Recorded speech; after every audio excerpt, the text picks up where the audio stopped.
It was a splendid day on the island of Sodor. Rusty was huffing happily along the countryside. He was feeling very proud of himself. One day, Rusty was resting in the shed when Sir Topham Hatt arrived on board Duncan.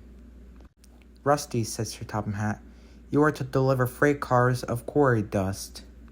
"Quarry dust?" asked Rusty. "Yes," said Sir Topham Hatt. "You must carry more quarry dust to the quarries.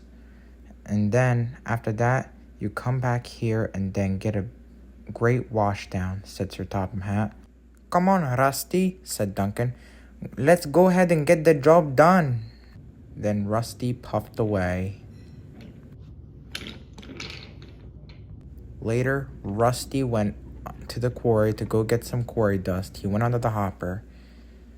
Dust poured on his freight cars. Rusty shut his eyes. I really don't want to get covered in dust," said Rusty.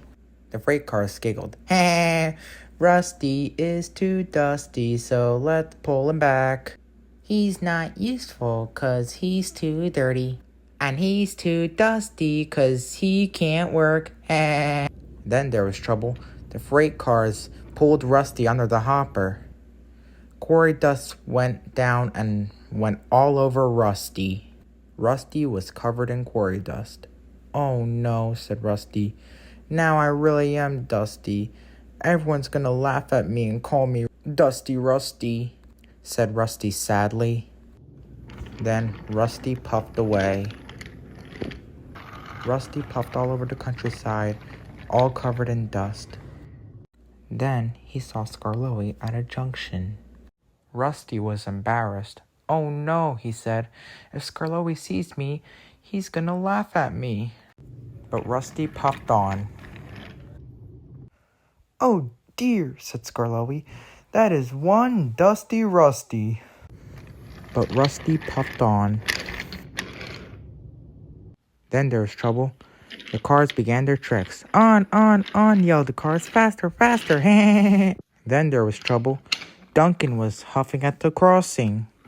Then Rusty was coming. "Oh no," said Rusty. "Look out, Duncan! I can't stop." Duncan stopped just in time. He was very surprised. "Oh dear," said Duncan. "Now we are going to crash." And they did. Rusty went and biffed straight into Duncan, and they both came right off the tracks. Dust went everywhere and landed all over Rusty and Duncan. "Oh no," said Rusty. "Now I'm all covered in dust." "I'm very sorry, Duncan." "Oh dear," said Duncan. "It's all right, Rusty. I know it's not your fault. Now we both need a wash down." Then Alfie came to clear the mess, along with Terence and Trevor.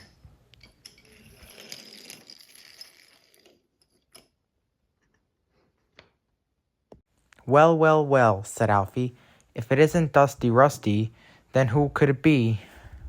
"I don't know," said Terence, "but at least he's still a really useful engine." "Don't worry, Rusty," said Trevor. "We're here to clean up the mess, and then you and Duncan will be back on the tracks in no time."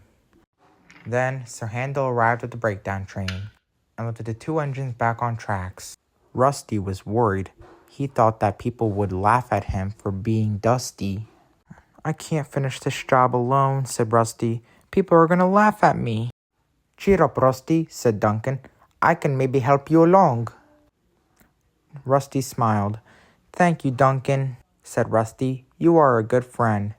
And once the whole train was back on tracks, the two friends chuffed to the quarry. Later, Rusty passed by Peter, Sam, Renee, Skarloey, and Sir Handel. The four little engines cheered for Rusty. "Hooray for Dusty Rusty! Hooray for Dusty Rusty! He's a really useful engine!" Rusty smiled his biggest smile. "Yes," said Rusty. "I am Dusty Rusty, the really useful engine." Later that day, Rusty and Duncan were having a washdown. "Thank you for looking out for me," said Rusty. "My pleasure," said Duncan. "Even though I was dusty, I was still really useful," said Rusty happily. And I'm sorry for the accident, Duncan, said Rusty.